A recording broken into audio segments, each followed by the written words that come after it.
অধ্যাপক নজির আহমদ গফরাহুল্লাহ অনেক কাজ করে গেছেন, অনেক অনেক লক্ষ আলেম হয়তো কাজ করে যাননি। নজির আহমদ সাহেব যা করে গেছেন, আল্লাহ তার কবরকে জান্নাতুল ফিরদাউস বানিয়ে দিন। জামাতের সব শহীদদেরকে আল্লাহ কবুল করুক। আমাদের 5 নেতাকে যাদের শাহাদাতের উপর আমরা দাঁড়িয়ে আছি, কবুল করুক। আমাদের সুবহান ভাইকে ডাকা দরকার। সুবহান ভাই এই আন্দোলন করতে গিয়ে পিঠে 23টা ছুরির আঘাত খেয়ে এখন বাসায় বসে আছে। মাওলানা আব্দুস সুবহান, আমরা যেন তাকে ডাকতে পারি, আর আমাদের সব ভাইদেরকে যেন আমরা কাছে আনতে পারি। আল্লাহ তৌফিক দান করুক। আল্লাহ তাআলা আমাদেরকে একটা ভূমিধস বিজয় দিয়েছে। কি বলেন? এটা কেউ আশা করছে? আগে একসময় বলতো, তারেক ভাইও আছে, তাহির ভাই বলতো, আমরা প্রশ্ন করতাম কেন্দ্রীয় সভাপতিদেরকে যে ঢাকা বিশ্ববিদ্যালয় কবে শিবির ওপেন হবে। তখন কেন্দ্রীয় সভাপতিরা জবাবে বলতো যে ঢাকা বিশ্ববিদ্যালয়ে যেদিন শিবির ওপেন হবে, শিবিরে বিজয় হবে, সেদিন বাংলাদেশে ইসলামী বিপ্লব হবে। এইভাবে বলতো।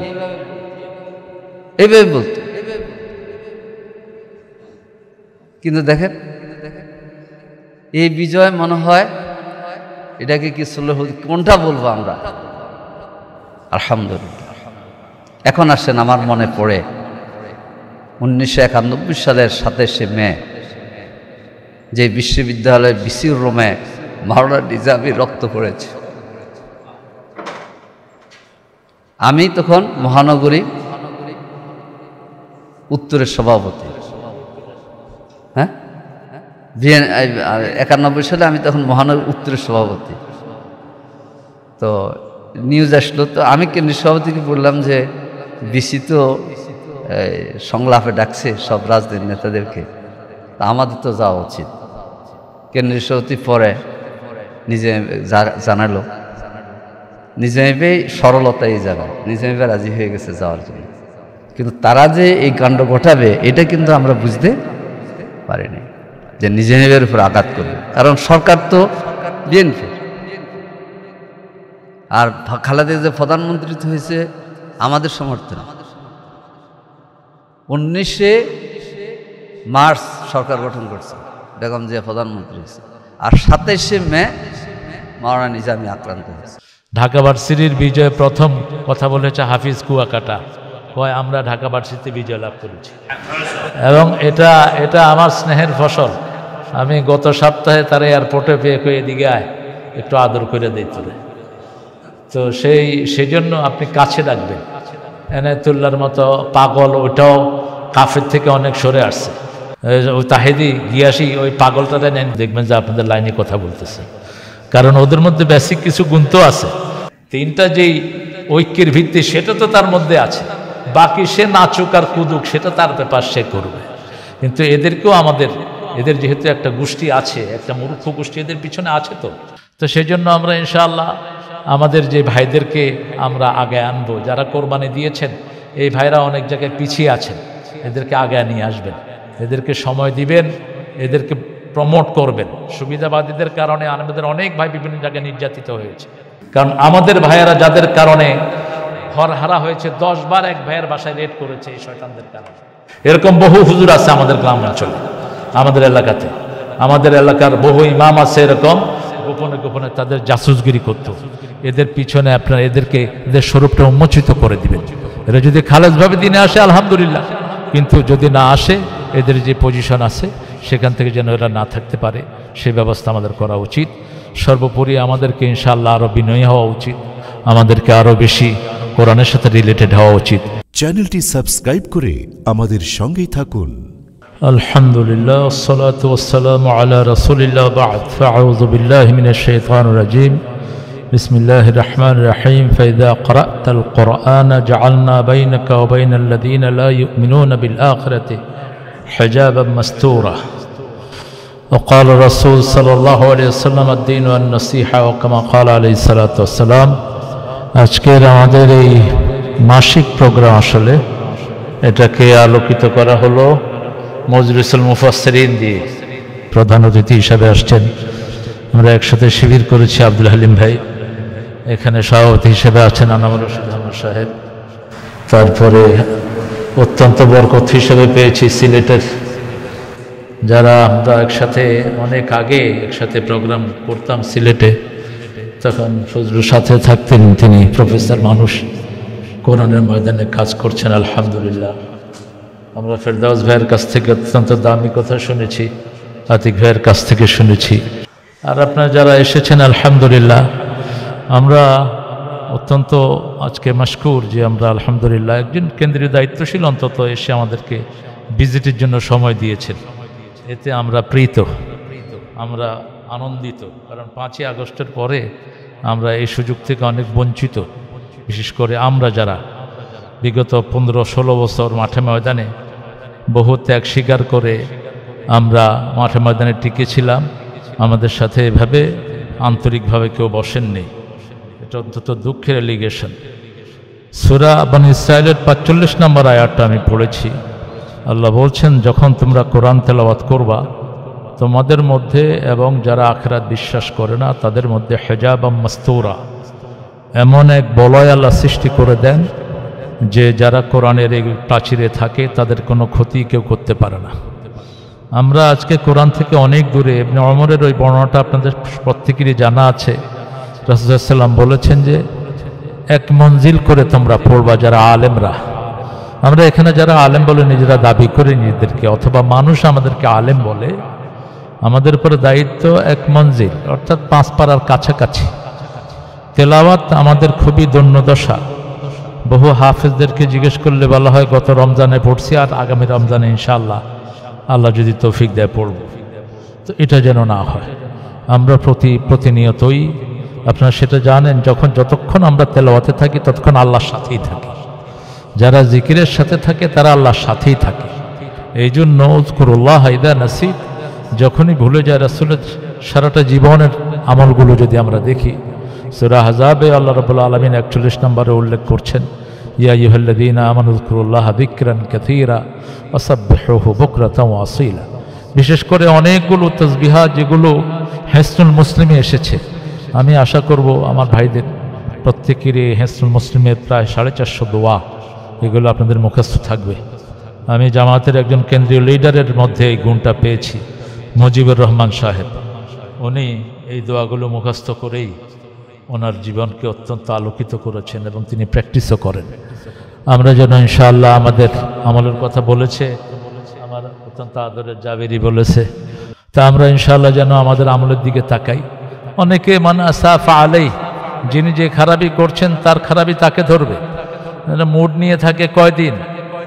এক সময় যারা ময়দান কাঁপতো এখন তারা কেউ নাই ময়দানে। আমরা যেন তাওয়াসাউ বিল হক ওয়া তাওয়াসাউ বিস সাবর, সেই আন্দোলনের মধ্যে যেন আমরা থাকি। আল্লাহ রাব্বুল আলামিন আমাদের আরও বড় আকারে একটা বড় প্রোগ্রাম করার জন্য আমি বাসারের কাছে অনুরোধ রাখব, যাতে করে ইনশাআল্লাহ কয়েক হাজার আলেম, সব পায়ার আলেমেরাই এখন দেওবন্দি আলেমরা অপেক্ষায় থাকে আমরা কখন দাওয়াত নিয়ে যাব।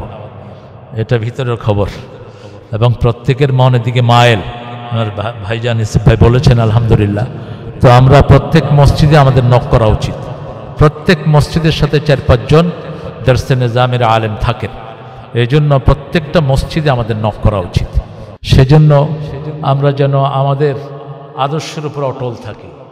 সেলমান কাতাক আফু আম্মান দলামাক, আপনার সাথে যারা জুলুম করেছে তাদেরকে মাফ করে দেওয়ার চেষ্টা করেন, আর যে ছিন্ন করেছে তাকে জোড়া লাগান। এই জন্য হাফিজকেও মাঝে মধ্যে স্নেহ করলে ভালো কথা বের হয়। ঢাকা ভার্সিটির বিজয়ে প্রথম কথা বলেছে হাফিজ কুয়াকাটা, হয় আমরা ঢাকা ভার্সিটিতে বিজয় লাভ করেছি এবং এটা আমার স্নেহের ফসল। আমি গত সপ্তাহে তারা এয়ারপোর্টে পেয়ে এদিকে আয় একটু আদর করে দিতে, তো সেই জন্য আপনি কাছে রাখবেন। এনায়েতুল্লাহর মতো পাগল, ওটাও কাফের থেকে অনেক সরে আসছে, উল্টাপাল্টা বহু ফতুয়া সে দেয়, কিন্তু এখন বেশি বেশি তার সাথে ওই তাহেদি গিয়াসি ওই পাগলটাতে নেন এখানে ঢুকায় দিলে দেখবেন যে আপনাদের লাইনে কথা বলতেছে। কারণ ওদের মধ্যে বেসিক কিছু গুণ তো আছে, সলাৎ তো পড়ে, কেবলা তো মানে, 3টা যেই ঐক্যের ভিত্তি সেটা তো তার মধ্যে আছে। বাকি সে নাচুক আর কুদুক সেটা তার ব্যাপার, সে করবে। কিন্তু এদেরকেও এদের যেহেতু একটা গোষ্ঠী আছে, একটা মূর্খ গোষ্ঠী এদের পিছনে আছে। তো এই যে নুরা পাগলার পিছনে কতগুলো দাঁড়াইছে, এই নুরা পাগলার মতো একটা ছাগল, এটা খ্রিস্টান, এর পোলাটা এখনও খ্রিস্টান দাওয়াত দিচ্ছে। এর পোলাটা এখন ওই সাদা কাপড় পরে পরে ওই এলাকায় বিভিন্ন মানুষকে গুমরাহি দিচ্ছে, খ্রিস্টান মিশরে এদেরকে টাকা দেয়, কিন্তু সে এখন আল্লাহর ওলি হিসাবে কয় লাশ পশে নেই, লাশ পশে নেই, হয়তো গাঁজা এমন খাওয়া খাইছে মাটি তারা ধরতেই পারে না এখন। তো সেই জন্য অনেকগুলো ব্যাপার এখানে আছে। আপনি দেখবেন মাইকেল জ্যাকসনের লাশের কিচ্ছু হয়নি, মাইকেল জ্যাকসন মারা গেছে আজকে কত বছর, তার লাশ কিচ্ছু হয়নি, কারণ সে এমন পয়জন নিত, ওই যেটা ছিল সেটাই আছে, অক্ষত অবস্থায় আছে, এবং এটা ইন্টারনেটে দেখাচ্ছে। সেই জন্য লাশটাকে ইনটেক রাখার জন্য এখন অনেক রকমের পয়জন ইউজ হয়, কিন্তু আল্লাহ যেটা করেছিলেন আয়া, সেটা এখন গবেষণা হচ্ছে। এখনো ফেরাউনের গত পরশু দিনের ঘটনা, ফেরাউনের লাশে এখনো জীবনের সন্ধান আছে। সেই 3500 বছর আগের সাগরে পচে যাওয়া লাশ, আল্লাহ বলছেন আমি এটাকে জিয়ে রাখবো।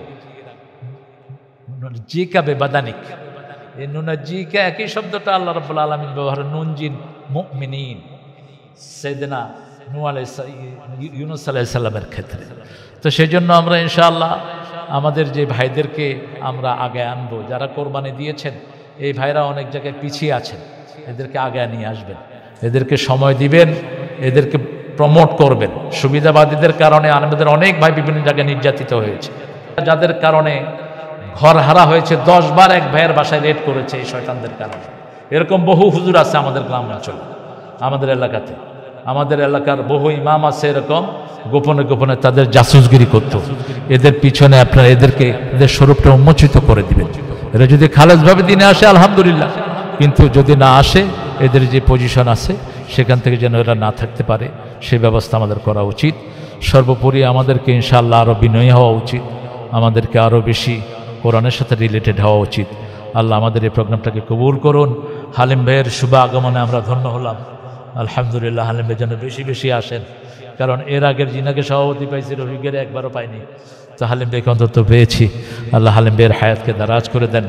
ওনার শ্বশুর ছিলেন অনেক বড় আমাদের নেয়ামত, অধ্যাপক নজির আহমদ গাফরাহুল্লাহ, অনেক কাজ করে গেছেন, অনেক অনেক লক্ষ আলেম হয়তো কাজ করে যাননি, নজির আহমদ সাহেব যা করে গেছেন, আল্লাহ তার কবরকে জান্নাতুল ফিরদাউস বানিয়ে দিন। জামাতের সব শহীদদেরকে আল্লাহ কবুল করুক। আমাদের 5 নেতাকে যাদের শাহাদাতের উপর আমরা দাঁড়িয়ে আছি, কবুল করুক। আমাদের সুবহান ভাইকে ডাকা দরকার। সুবহান ভাই এই আন্দোলন করতে গিয়ে পিঠে 23টা ছুরির আঘাত খেয়ে এখন বাসায় বসে আছে। মাওলানা আব্দুস সুবহান, আমরা যেন তাকে ডাকতে পারি, আর আমাদের সব ভাইদেরকে যেন আমরা কাছে আনতে পারি। আল্লাহ তৌফিক দান করুক। আসসালামু আলাইকুম রাহমাতুল্লাহ। এই পর্যায়ে আমাদের মাধ্যমে কথা বলবেন আজকের এই আলোচনা সভার সম্মানিত প্রধান অতিথি, আমাদের প্রিয় দায়িত্বশীল বাংলাদেশ জামাত ইসলামের অন্যতম সহকারী সেক্রেটারি জেনারেল, ওলামা বিভাগের কেন্দ্রীয় সভাপতি, আমাদের সকলের প্রিয় দায়িত্বশীল, শ্রদ্ধাভাজন দায়িত্বশীল জনাব হযরত মাওলানা আব্দুল হালিম হাফিজাহুল্লাহ। এই পর্যায়ে প্রধান অতিথির আলোচনায় আসছেন জনাব হযরত মাওলানা আব্দুল হালিম হাফিজাহুল্লাহ। ফালিয়াতাফাদ্দাল মাশকুরা।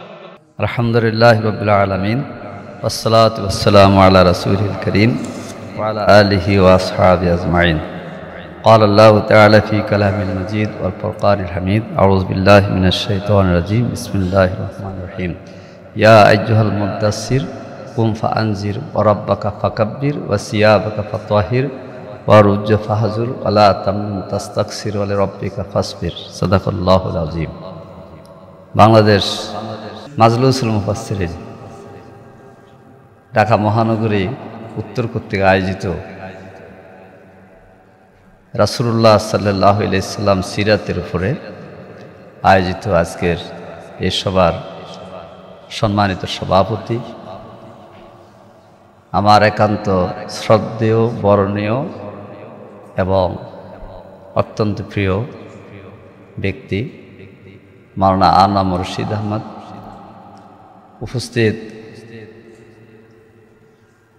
বাংলাদেশ মাজলিসুল মুফাসসিরিনের উপদেষ্টা, আমাদের প্রিয় ভাই, আমাদের বাড়ির 14 গ্রাম, এটার নাম হলো ডক্টর আবুল কালাম আজাদ বাশার, উনি হচ্ছেন ভিন্ন নামে আমার কাছে অত্যন্ত প্রিয়। সেটা হচ্ছে আমার ছাত্র জীবনের দায়িত্বশীল মাওলানা আব্দুল আলিম ভাইয়ের ভাগিনা হচ্ছে আমাদের ডক্টর আবুল কালাম আজাদ বাদশা। যত বড়ই হোক কিন্তু আমার কাছে সে প্রিয় হচ্ছে আব্দুল আলিম ভাইয়ের ভাগ্নে। এই জন্য কোনো কথা বললে আমি ফেলতে চাই না। আল্লাহ তাআলা আরও বড় খাদেম হিসাবে দেশের জন্য কবুল করুন। উপস্থিত আমাদের ওলামা বিভাগের মহানগর উত্তরের দায়িত্বশীল, ছাত্র জীবনে আমাদের অত্যন্ত প্রিয় এবং বিনয়ী কর্মতৎপর নেতা ছিলেন শিবিরের ডক্টর মিম আতিকুল্লাহ। আমাদের আরেকজন আমি মনে করব যে একেবারে সহযোদ্ধা, আমরা একসাথে কাজ করেছি এক টেবিলে বসে। এবং আমার শ্বশুর আপনাদের ভাই অধ্যাপক নাজির আহমদ, যার গান শুনতেন একান্ত এবং স্নেহ করতেন, সেটা হচ্ছে প্রিয় শ্রদ্ধেয় আমাদের কাছে। আর তিনি এখন দেশখ্যাত বিশ্বখ্যাত এবং আলোচিত সমালোচিত দুইটাই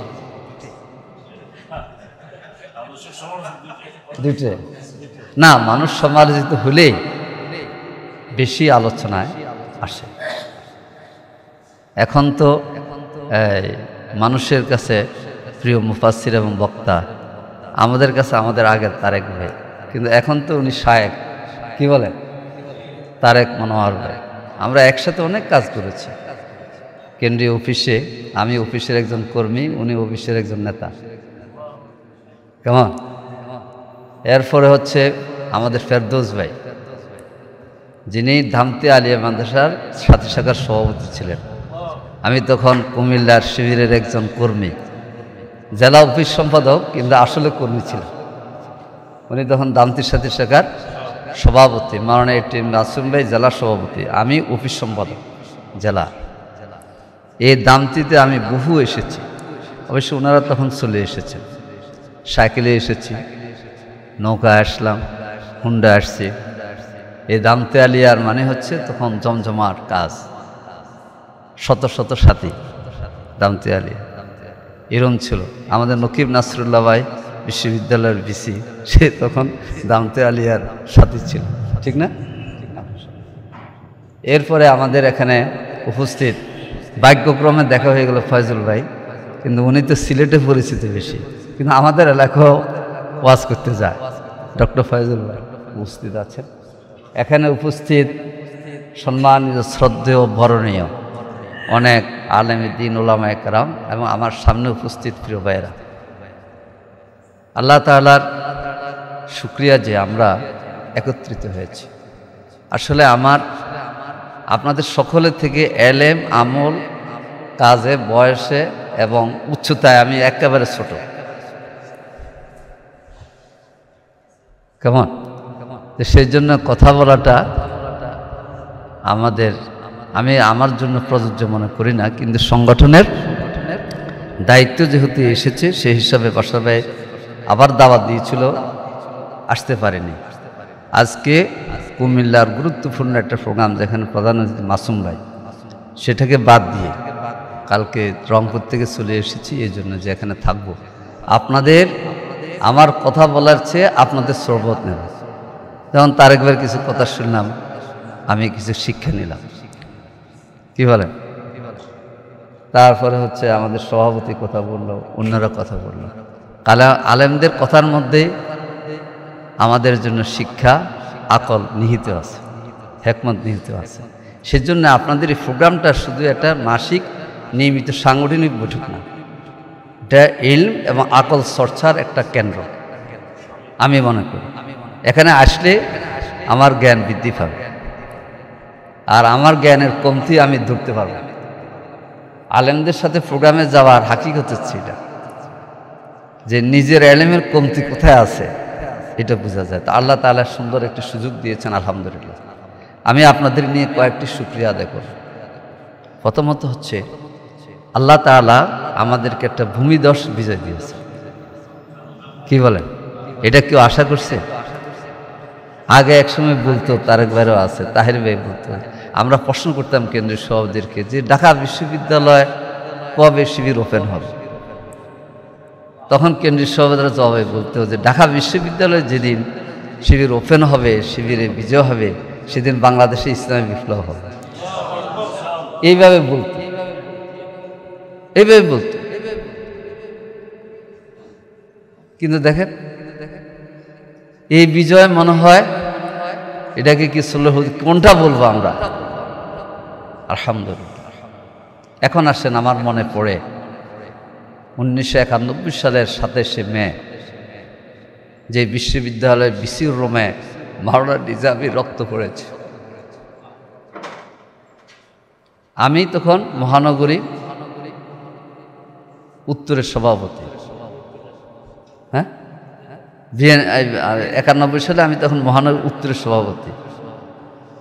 তো নিউজ আসলো, তো আমি কেন্দ্রীয় সভাপতিকে বললাম যে বিসি তো সংলাপে ডাকছে সব রাজনীতির নেতাদেরকে, তা আমাদের তো যাওয়া উচিত। কেন্দ্রীয় সভাপতি পরে নিজে জানালো, নিজামে সরলতা এই জায়গায় নিজামে রাজি হয়ে গেছে যাওয়ার জন্য। কিন্তু তারা যে এই কাণ্ড ঘটাবে এটা কিন্তু আমরা বুঝতে পারিনি যে নিজামের উপর আঘাত করবে, কারণ সরকার তো বিএনপির। আর খালেদা যে প্রধানমন্ত্রী হয়েছে আমাদের সমর্থনে। 19শে মার্চ সরকার গঠন করছে, বেগম জিয়া প্রধানমন্ত্রী হয়েছে, আর 27শে মে মাওলানা নিজামী আক্রান্ত হয়েছে। খেয়াল করে। তো তাহলে আজকে সাদিক ফরহাদের বিজয় কি বলে? আমি রক্তের প্রতিশোধ হয়েছে। আলহামদুলিল্লাহ। অনেকে এগুলো জানে না। আমার তারেক ভাই একটু বলেছে, মাওলানা সুবহান ভাইয়ের সাথে আমি 83 সাল থেকে পরিচিত। উনি তখন ঢাকা আলিয়ার সভাপতি শিবিরের, আর আমাদের মমতাজ ভাই ছিল কেন্দ্রীয় ছাত্র আন্দোলন পরিষদের কেন্দ্রীয় সভাপতি। তো আমি তো একেবারে তারেক ভাইয়ের মতো মোটা ছিলাম না, ছোটখাটো ছিলাম। কুমিল্লা ছাত্র আন্দোলন পরিষদের তখন কুমিল্লা জেলা সভাপতি, আমি সুফিয়া মাদ্রাসায় পড়তাম। একটা সম্মেলন হয়েছিল, তাহের ভাই তখন সেক্রেটারি জেনারেল, আলিয়া মাদ্রাসা মাঠে ছাত্র দাবি নিয়ে, তখন চিন্তাম, ওই থেকে পরিচিত। কিন্তু 1989 সালে সুবহান ভাই যখন আলিয়া ক্যাম্পাস দিয়ে বিশ্ববিদ্যালয় জিতেছিল, তখন তাকে ধরে নিয়ে মহসিন হলে তো বলছে, আপনার ওই যে ফাড়ের গোয়ালি আছে না, ওখানে রড ঢুকে দিছে, এই চিহ্ন ধারণ করে আছে কিন্তু ওখানে। তাহলে বিজয় কি? এই বিজয় কিন্তু আমাদের আনন্দের কারণে আসে নাই, এগুলি অতীত ইতিহাস। এবং 89 সালে ডিসেম্বর মাসে না আগস্ট মাসে একটা ঘটনা ঘটছিল ঢাকা আলিয়া, তখন আমি কেন্দ্রীয় অফিস সম্পাদক। সেটার প্রেক্ষিতে সত্য টুপি দাড়িওয়ালা লোক আক্রান্ত হয়েছে ঢাকা বিশ্ববিদ্যালয়। কোন সালে? 89 সালে। এই জন্যে আল্লাহ তাআলা এটা সাংবাদিকরা যারা আমাদের বিরোধিতা করতো তারা লিখছে ভূমিধস বিজয়। 28টার মধ্যে আমরা 23টা পেয়েছি। আলহামদুলিল্লাহ, আলহামদুলিল্লাহ। এখন আমাদের কৌশল এবং আমাদের পদক্ষেপের কাছে সবাই তারা পরাজিত হয়েছে। কোনো পত্রিকা 1 নম্বর শিবিরকে দেখায়নি, 3 নম্বর দেখাইছে, 4 নম্বর দেখাইছে, কিন্তু আল্লাহ আমাদেরকে বিজয় দিয়ে দিয়েছে। এর জন্য এটা আমাদের আনন্দের নয়। এটা যারা আমাদেরকে বলেছে যে 2টা আসনে এবারে পাবে, 3টা পাবে, এইসব গর্ব অহংকারে যারা মেতে উঠেছিল তাদের জন্য একটা সতর্ক বার্তা হচ্ছে ডাকসু নির্বাচন। ডাকসু নির্বাচনের ভালো খবরও আসতেছে। আমি ফোন দিয়েছিলাম কেন্দ্রীয় সভাপতিকে, এখন ধরে নেই ইনশাআল্লাহ। কিন্তু এই ডাকসু নির্বাচনেও আমাদের একজন শিবিরের তৎকালীন 89 সালের কেন্দ্রীয় সভাপতি, যে বিশ্ববিদ্যালয়ের সভাপতি মমতাজ, 3 দিন অজ্ঞান ছিল। সে তখন 89 সালে বিশ্ববিদ্যালয়ের সভাপতি ছিল। এবং প্রথম দিন পত্রিকা, দ্বিতীয় দিন আমরা পেয়েছি যে শিবির সভাপতি মমতাজ আর নাই। নিউজ হয়েছে, হেডলাইন আছে এখন। 89 সাল থেকে শিবির এই 24 সালের 5 অগাস্টের আগে পর্যন্ত ওপেন হতে পারে। হ্যাঁ, অনেকেরই বের করে দিয়েছে। এবং এমন সরকারের সচিব আছে কয়েকজন, যারা 89 সালের ঘটনার পরে তারা অনার্স কমপ্লিট করতে পারেন, ডিগ্রি কমপ্লিট করে বিসিএস করে এখন গভর্নমেন্টে আছে, এখন সচিব হয়েছে এই আন্দোলনের ফল। ওইরা ওই 89 সালে, এরপরে 95-তে আমরা চেষ্টা করেছি, যেতে পারলাম না, আমাদের কামরুল শহীদ হয়েছে। দেখেন আল্লাহ তাআলা এখন পুরো বিশ্ববিদ্যালয় আমাদের জন্য ওপেন করে দিয়েছে। এটা কি আলহামদুলিল্লাহ না? আলহামদুলিল্লাহ। এরপরে দেখেন আলহামদুলিল্লাহ কেন, আমরা 18 বছরে নির্যাতিত, আমাদের 11 জন শীর্ষ নেতা সহ আমাদের শহীদ হয়েছে 18 বছরে 500। কত? 500। এর শীর্ষে হচ্ছে মাওলানা মতিউর রহমান নিজামী, অধ্যাপক গোলাম আজম, আল্লামা দেলোয়ার হোসেন সাইদি, 11 জন। আর একজনের শহীদের তালিকায় ছিলেন, তিনি হলেন ATM Azharul Islam.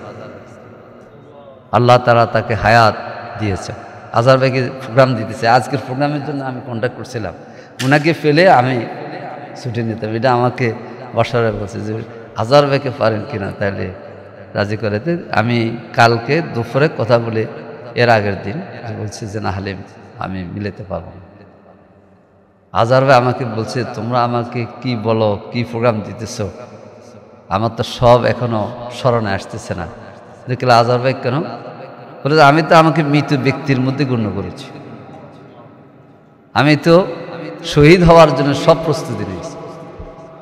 Secretary general জেলখানায় গেছিলেন, ওই হাজিরা দিতে গেছিল। আজহার ভাই ওই মামলায় 187 জন আসামি সব ওদিন ডাকছে, কারণ সার্চ গঠন করবে।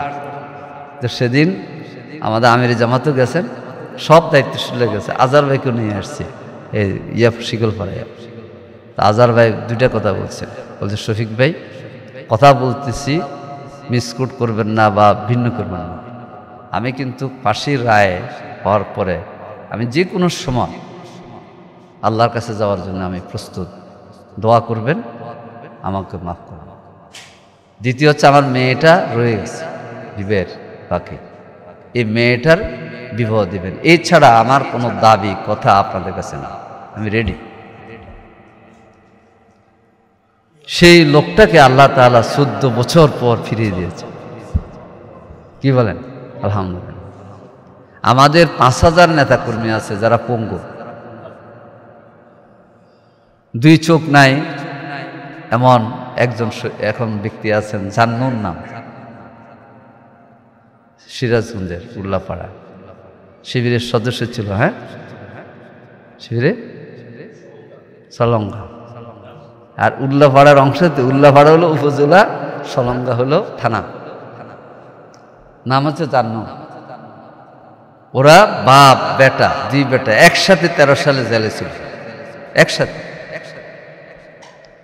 ওর সরাগুলিতে চোখ হলো, পরবর্তী পর্যায়ে 2 চোখ কমপ্লিট ফেলে দিতে হলো।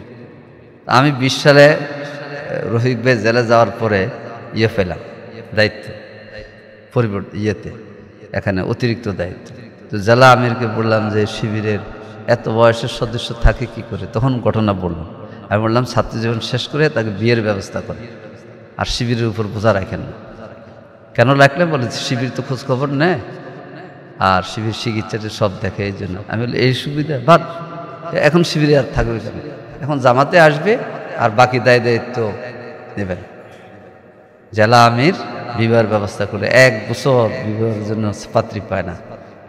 এক মহিলা 4 মেয়ে তার এতিম, রাজি হয়েছে 3য় মেয়েটা বিয়ে দিতে। তো আমি জেলা আমিরকে বলছি, মেয়ে ছেলে দেখতে হবে, ছেলের অবয়ব দেখে মেয়ে রাজি হলে বিয়ে করাবেন, এতটুকু মানতে হবে, না হচ্ছে সমস্যা। আলহামদুলিল্লাহ এখন সে 22টা পুত্র সন্তানের জন্ম, কিন্তু তার ছেলের চেহারা বাপের দেখার। এই দৃশ্য আছে, বিজয় কি এমনি আসতেছে? আমি জেলে গিয়েছি, আমাদের সাইদি সাহেব 15 বছর 1 মাস জেলে ছিলেন, চলে গেছেন মুস্কি হাসি দিয়া। আমরা অনেকে জেলে গেছি, এখানে অনেকে অত্যাচারিত হয়েছে। আমাদের রশিদ ভাই গেছেন, সবাই পর্যায়ক্রমে গেছেন, অনেক বুলিংয়ের শিকার হয়েছেন অনেক। কিন্তু তার 2টা চোখ নাই, সে তো তার স্ত্রীকেও দেখে না, সন্তানকেও দেখতে পেতেছে। এইভাবে 5000 পঙ্গু জামাতের নেতাকর্মী আছে, এক পা নাই, পা আছে দেখা যায় ওই যে ইয়াবার মতো, আমাদের সোভান ভাইয়ের মতো, পার নাড়াচড়া করতে পারে না, চোখ আছে, দৃষ্টিশক্তি নেই। রাজশাহী বিশ্ববিদ্যালয়ের এক সদস্য রুকনিয়াতের কন্ট্যাক্টে আসলো সিরাজগঞ্জে, আমি কন্ট্যাক্ট করতেছি, জেলামির বসে আছে, তো সে একবার বলে শুনে, তো জেলামির বলতেছে আপনার সব কথা কিন্তু সে শোনে না। তো আমি বললাম যে কেন? তখন সে বলল যে রাজশাহী বিশ্ববিদ্যালয় নোমানি যেদিন শহীদ হয়েছে সেদিন আমাদের বেশ কিছু সংখ্যকের ধরছে পুলিশ, বলে আমাদেরকে পুলিশ রিমান্ডে নিয়ে আমার কানের মধ্যে গরম পানি ঢুকে দিচ্ছে। এই যে কান আমার শোনা বন্ধ হয়েছে, জাহালিম ভাই আজ পর্যন্ত আমি একটা ইয়েতে চাকরি করে ফার্মাসিউটিক্যালে আমি শুনি না। আমি তার পাশে এনে বসাইয়া বললাম যে জেলামির তার রুকনিয়াত মঞ্জুর, আর কোনটা করো? তাহলে এমন ভাইও আছে। জান্নুনের যার কথা বললাম, তো তার বাড়িতে আমির জামাত গেছেন, আমি বললাম বিয়ে শাদী করাই দিছি, এখন আপনার পাঠ। আমির জামাত গিয়ে তার আব্বারে জিজ্ঞেস করতেছে আপনি জামাতের কি? বলে যে আমি জামাতের রোকন ফাটতে। রোকন হন না কেন? বলে যে রিপোর্ট বই একটু দুর্বল। তা আমির জামাত বলে যে আপনি রিপোর্ট বইটা আনেন, গঠনতন্ত্র আনেন, বাসা আছে কিনা, কারণ ছেলে তো বড় 2টাই সদস্য ছিল, আছে। আনার পর বলে যে আপনি রোকন হইতে চান? বলে চাই।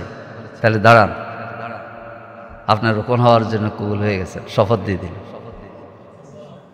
তা আমির জামাত, আমি তো অঞ্চল দায়িত্বশীল, আমাকে ওই দিন যেতে পারিনি, তো উনি ওখান থেকে ফোন দিচ্ছে আমার, দিয়ে বলে যে অঞ্চল পরিচালক একটা কাজ তো করে ফেলছি, যে অমুক তো রোকন প্রার্থী, তো আমি তাকে শপথ দিয়ে দিচ্ছি, আপনার দায়িত্ব হচ্ছে তার ফাইল বাকি সমন্বয় করে অঞ্চল এটা পাশ করাই দিবে।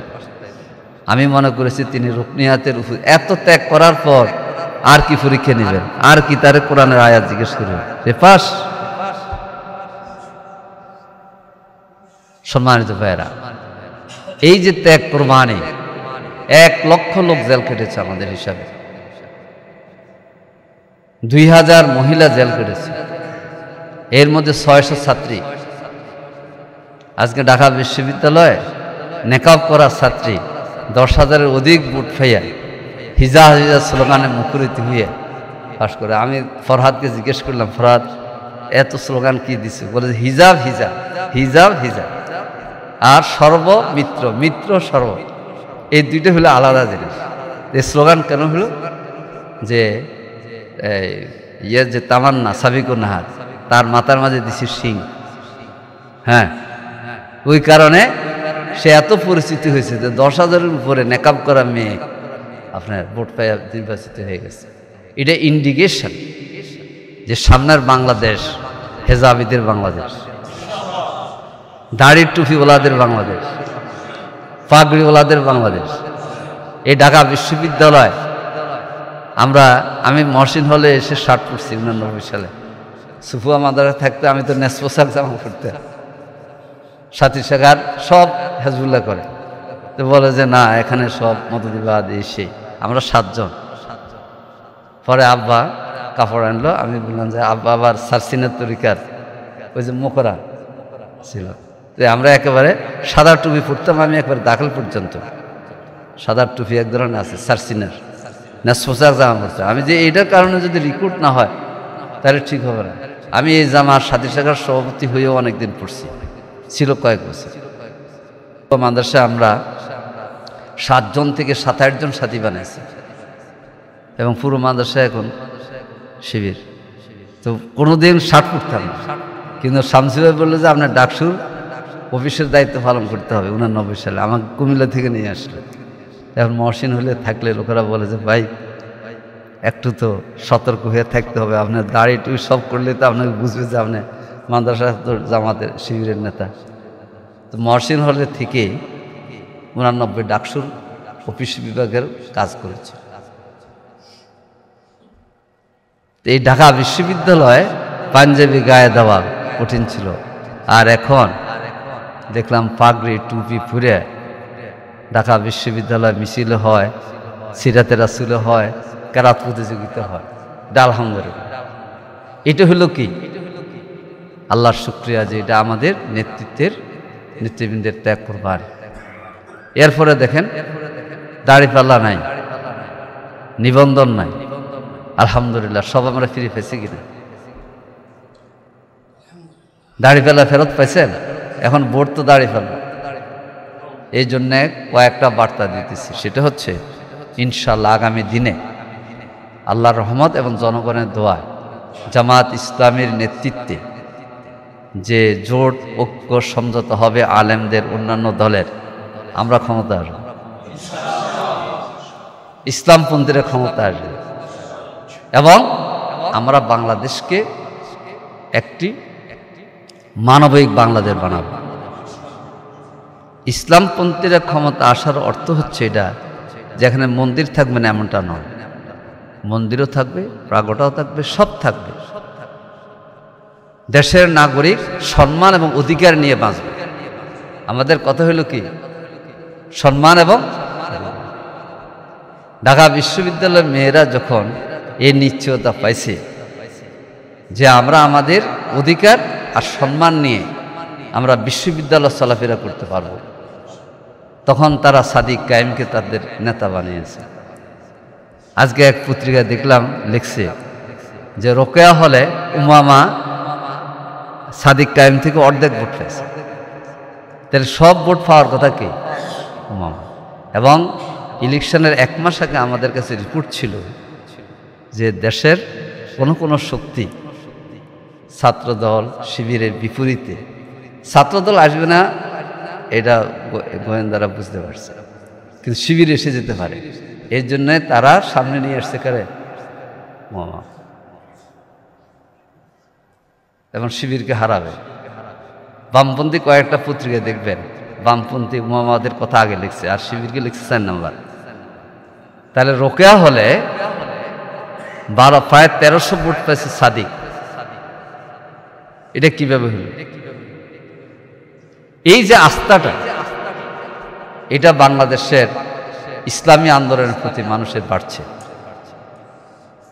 যে জামাত নামাজের কথা বলবে কিন্তু একজন বিধর্মীকে নামাজ পড়ার জন্য বাধ্য করবে না, কিন্তু জামাতের কোনো কর্মী নামাজ না পড়ে রোকন হতে পারবে?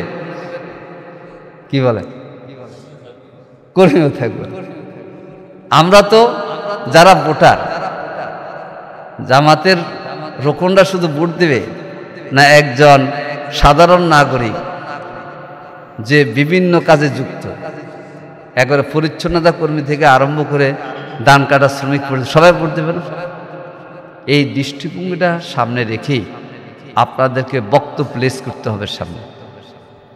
এই বক্তব্যের মধ্যে যেন আপনাদের ভারসাম্য থাকে। আমাদের বক্তব্যে যেন বিধর্মী শব্দ ব্যবহার করলেও অনেকে মনে কষ্ট পায়, তারা যেন আশ্বস্ত হয়, আতঙ্কিত না হয়।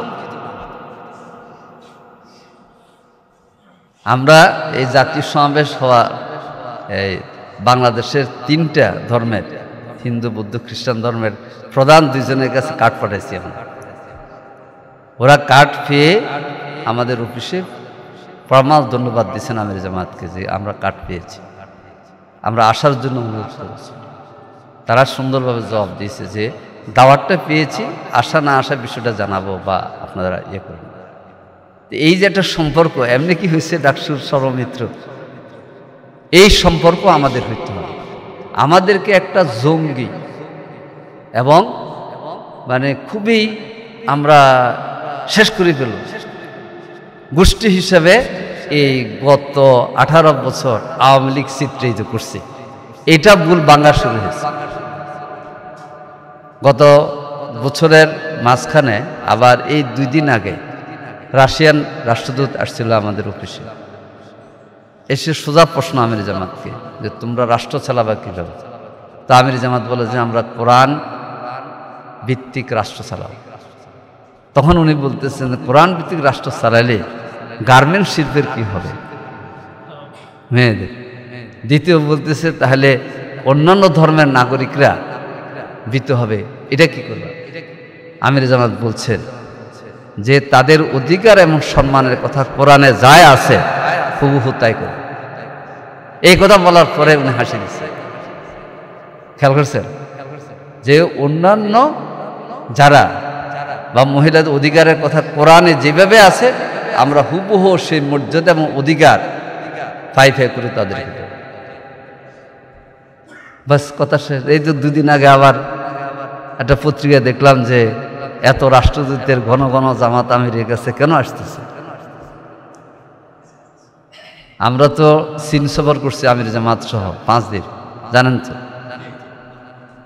এই চীন সফরে কমিউনিস্ট পার্টির একটা প্রতিনিধি দলের সাথে আমাদের বৈঠক হয়েছে, তাদের ভাইস মিনিস্টার, সেকেন্ড ম্যান প্রেসিডেন্টের পরে 1.5 ঘন্টা।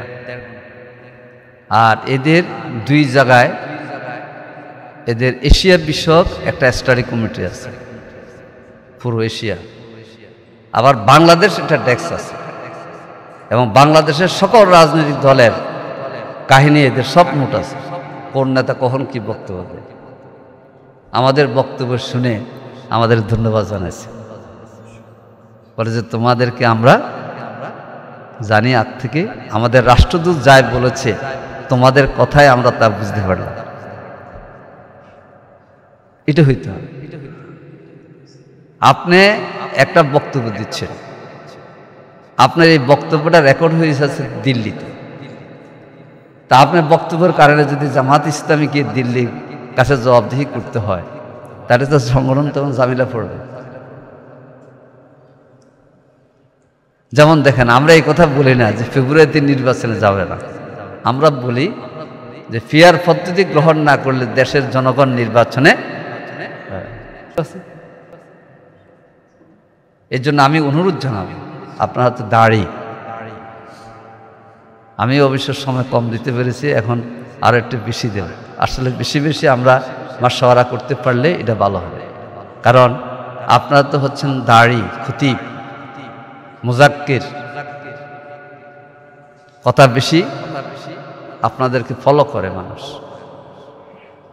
আপনার জামাত ইসলামের পরিচয় তো মূল পরিচয় না আপনার, আমার আপনার পরিচয় কি জামাত ইসলামী? পরিচয় হচ্ছে দাড়ি রাজা, এবাদুর রহমান। এই দিকটা সামনে রেখে আলহামদুলিল্লাহ আমরা সবার কাছে যে জামাত একটা সুসংগঠিত সংগঠন, আলেম ওলামাদের আস্থা আমাদের বেড়েছে। আমরা কিন্তু আজকের প্রথম আলোতে এসেছে, আমরা 8টা দল যোগপথ কর্মসূচি দেওয়ার জন্য আগাইছি। এর মধ্যে ইসলামী আন্দোলন বাংলাদেশ আছে, তারপর হচ্ছে খেলাফত মজলিস আছে, বাংলাদেশ খেলাফত মজলিস আছে, তারপর নিজাম ইসলাম পার্টি আছে, আরও দলগুলো সাথে। আজকেও আমি যে উঠে গেলাম, আমাকে বলছে যে ভাই এই জমিয়তে ওলামা ইসলামকে নিয়ে আসতেছি। আমি যে আফিন্দির সাহেব আসবে, আমি আগে কথা বললাম আমার সাথে, আমরা একান্ত কথা বললাম। এবং একটা সুন্নি সংগঠনের যে কেন্দ্রীয় সভাপতি আমার সাথে কথা বলছে আমি আমির জামাতের সাথে দেখা করব। বলছে তারেক ভাই বললো না, বললাম না শিক্ষা আছে, সুন্নি একবার পড়ার সুন্নি যারা তারা, কারণ আসলে ওলামাদের ঐক্য উম্মার ঐক্য।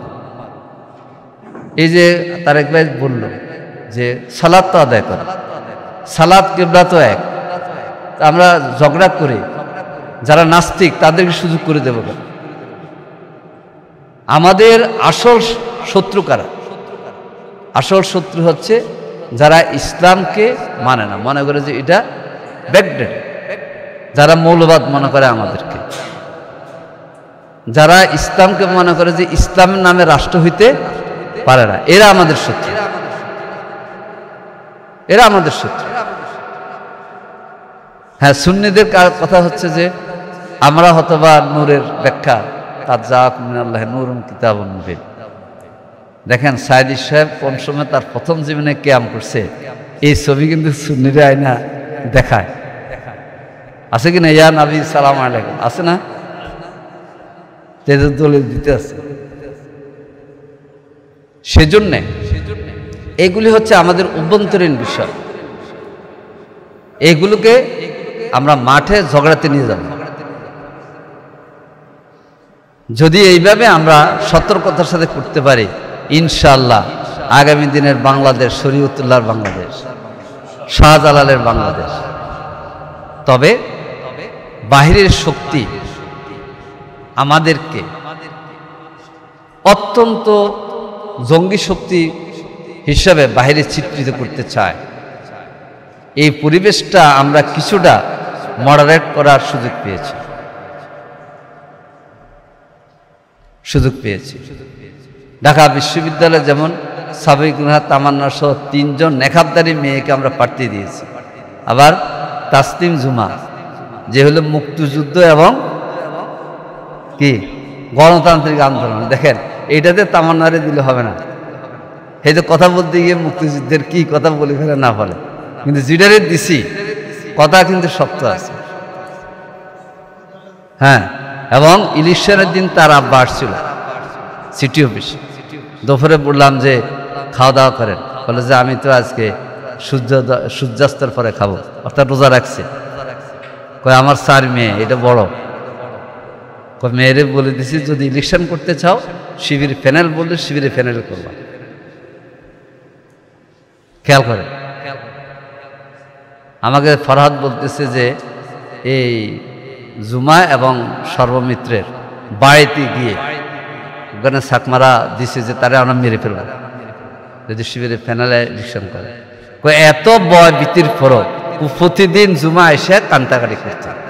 আমরা বলছি ধৈর্য ধরো, কথা বলো। তা আমি বললাম যে কথা যখন মিডিয়া বলে তখন তো তার কান্না বুঝতাম না। কইছে না, সব গালিগালাজ খেয়ে আইসা বলতেছে ভাই আমি আর থাকবো না। আর বাহিরে কথা শক্ত রাখছি যে এই যে কৌশলটা, এই কৌশলের মধ্যে তো বিএনপি হেরে গেছে। কি বলেন? এই কৌশলে আপনাদেরকে আমাকে সহযোগিতা করতে হবে। কি বলেন? আগামী দিনের বাংলাদেশের ভ্যানগার্ড হলেন জামাত ইসলামীর, আপনারা পরামর্শ দিবেন। এতে সম্মান বাড়বে কার? আলেমদের। 1991 সংসদে 10 জন আলেমে দিন পার্লামেন্ট মেম্বার ছিল। 10 জন, কতজনের মধ্যে? 18 জনের মধ্যে। 18 জনের মধ্যে 1900, তারপর 2001-এ 9 জন ছিল। তো তাহলে কেউ যদি বলে যে আলেমদেরকে আমরা প্রার্থী দিচ্ছি না, এটা তো ঠিক না, এটা বলেও না। এই জন্যে আমরা প্রার্থী দেওয়ার জন্য রেডি, কিন্তু প্রার্থী হওয়ার সামগ্রিকভাবে সংগঠনের লোকেরা যেন বলে যে আমাদের অমুক ভাই তিনিও প্রার্থী হতে পারেন। সিদ্ধান্ত তো এককভাবে হয় না, হয়। আর আলেমরা তো আসলে সর্বশ্রেণীর কাছে সম্মানিত এবং সম্মানিত ব্যক্তি, এটাতে কোনো সন্দেহ নেই। জন্য সেই দিকটা আমরা বজায় রাখার জন্য চেষ্টা করব ইনশাআল্লাহ। আসুন রাসূল ইসলামের চিন্তাধারার উপর সেমিনার, কথা বলতে পারিনি, সূরা মুদ্দাসির চিন্তাধারার কথাটা কোরআনের 3 জায়গার মিলাদ। এটা হলো সূরা ইকরা বিসমি রাব্বিকাল্লাহ আলাক, সূরা আলাকের 5 আয়াত, সূরা মুদ্দাসিরের 7 আয়াত, আর সূরা মুজাম্মিলের 10 আয়াত। এটা হচ্ছে, এটা দিয়ে শুরু হয়েছে যে রাসূল ইসলামের মানুষের মনের কিভাবে পরিবর্তন করছেন, আগের মনের বিপ্লব ঘটেছে। কি বলেন? কুম ফানজির ওয়ারাব্বাকা, আল্লাহর শ্রেষ্ঠত্ব শুরু করে দিয়েছে। আমরাও এই যে ঢাকা বিশ্ববিদ্যালয়ের তরুণদের মাঝে পরিবর্তন আসলো, সবাই হতবাক। সবাই কি হতবাক যে এটা ইনকিলাব স্লোগান দেয়। আগে ইনকিলাব স্লোগান দিতাম তারেক ভাই আর আমি, এখন ইনকিলাব স্লোগান দেখা যায় এই ফিনাকিও দেয়, ইনকিলাব জিন্দাবাদ বলে না। এটা তাহলে স্লোগানকে আমাদের দুজনের থেকে গেল, ইনকিলাব জিন্দাবাদ। ওই মেয়েরা ঢাকা বিশ্ববিদ্যালয়ের স্লোগান দেয় ইনকিলাব জিন্দাবাদ। এটা আপনার আদর্শের বিজয়, এটা আপনার আদর্শের বিজয়। যে মেয়েরা আগে হিজাবিদেরকে অপছন্দ করত, তারা বলে যে না, হিজাব যারা আছে তারাও চলবে, আর হিজাব ছাড়া যারা তারাও চলবে, সবাই মিলে আমরা হলে থাকবো। কত সুন্দর। আসুন সেই সমাজ বিনির্মাণের যে কথা কোরআনে কারিমে সূরা আলাপ, সূরা মুদ্দাসির, সূরা মুজাম্মিলে আল্লাহ তাআলা বলে দিয়েছেন, তার আলোকে আমাদের কাজ করে গিয়েছেন আমাদের দায়িত্বশীলরা। তো আমরা মনে করি যে আমাদের শহীদেরা আমাদের জন্য অনেক ভূমিকা রেখেছেন। আজকে আরেকটা কথা না বললে হবে না, তিনি হচ্ছেন আমাদের মাস্টার শফিকুল্লাহ সাহেব রাহিমাহুল্লাহ, আল্লাহ তাআলা তাকে মাফ করে জান্নাতবাসী করুন। আমাদের তারেক ভাইয়ের আব্বা, কি বলেন, উনি আমাদের মুরব্বী ছিলেন, এবং এমন মুরব্বী ছিলেন অধ্যাপক গোলাম আজম যে কয়েকজন মুরব্বীকে শ্রদ্ধা করতেন, এর মধ্যে একজন আব্বাস আলী খান, একজন শামসুর রহমান সাহেব, একজন মান আবুল কালাম মোহাম্মদ ইউসুফ, একজন মাস্টার মোহাম্মদ শফিকুল্লাহ। ওনারা ওনার সামনে গেলে আর প্রফেসর সাহেব কথা পরিবর্তন করতেন। ওই সময় আল্লাহ তাআলা এই সময় অনেক মানুষের কথায় ইনশাল্লাহ আজকে আর বলে ফেললে কষ্ট হবে, খাওয়া রেডি আছে। আমরা এমন এক সংগঠনের উত্তরাধিকারী নিয়ে এখন আছি যে আমাদের অনেক কাজ চলে গিয়েছে, কিন্তু তাদের পথে ধরে থাকতে পারলে ইনশাল্লাহ আগামী বাংলাদেশের নেতৃত্বে জামাত ইসলামী দেবে ইনশাআল্লাহ। আলেম ওলামারাও আমাদের দিকে আসতেছে, সরমনাইও আসতেছে, সারসিনাও আসবে। সারসিনা তো 28 পর দিয়ে আমির জামাতকে খাওয়াইছে মাছ। সরমনায় যাওয়ার সময় আমির জামাত বলছে সরমনায় 2 জন যাবেন, আপনি যাবেন, রফিক ভাই যাবে। আমরা গেছিলাম সরমনায়, ভালো খাওয়াইছে, একেবারে ফির সাহেবের পাশে আমি বলছিলাম, ও হালিম ভাই আপনি আমার বাইরে দেখছে, ওরা যে শৈল মাছের মাথাটা আপনি খান, খাওয়াইছে। কিন্তু ফির সাহেব কিন্তু ইয়েতে আমার জুনিয়র ক্লাসে, হ্যাঁ হ্যাঁ এখন আলহামদুলিল্লাহ একটা মহব্বত জাগ্রত হয়েছে। আমি যেমন সুস্থ হয়েছেন, আরো অনেক দরবারে আমরা নিয়ে যাব, ঐক্য হবে, এবং সে ঐক্যের নেতৃত্বে আলেমরা থাকবে, আপনারাও থাকবে। আল্লাহ আমাদেরকে দ্বীনের জন্য কবুল করুন। আপনাদের এই নেক কাজে যত মানুষ একামত দ্বীনের পথে এসেছে, আল্লাহ তাআলা এর মাধ্যমে আপনাদের জীবনকে আরো আলোকিত করুন। আল্লাহ তাআলা বাংলাদেশের ভূখণ্ডে আমাদের, আমি ভাবি যে মাওলানা শহীদ আব্দুল কাদের, শহীদ আব্দুল মালেক ভাইয়ের রক্তের সাক্ষী সোহরাওয়ার্দীদের আজকে কত আনন্দ লাগছে, কিন্তু মালেক ভাইকে আমরা পাবো না, নিজামী ভাইকে আমরা পাবো না, মুজাহিদ ভাইকে আমরা পাবো না, কামরুজ্জামান ভাইকে পাবো না। দিনের জন্য রক্ত দিলে কথা ফিডব্যাক পাওয়া যায়, এই ফিডব্যাক পেয়েছি ইনশাআল্লাহ। ভালো দেখি আপনারা থাকতে থাকতে জাকসুর রেজাল্ট শোনাতে পারি কিনা। আল্লাহ তাআলা আমাদের কবুল করুন, আমিন। সুবহানাকাল্লাহুম্মা বিহামদিক আশহাদু আল্লা ইলাহা ইল্লা আনতা আস্তাগফিরুকা। আরেকটা অনুরোধ করে, আমি তো কর্মী মানুষ, আপনার নেতা মেফতাহান লিল খাইর আর হচ্ছে মেগলাকান লিল শার, কোনো কিছু হলে আমার মেসেজ দিন, আপনাদের উপলব্ধি, যেহেতু ওলামা বিভাগের দায়িত্বটা আছে। ইনশাআল্লাহ আপনাদের পরামর্শকে ধারণ করে আমরা এগিয়ে যাব।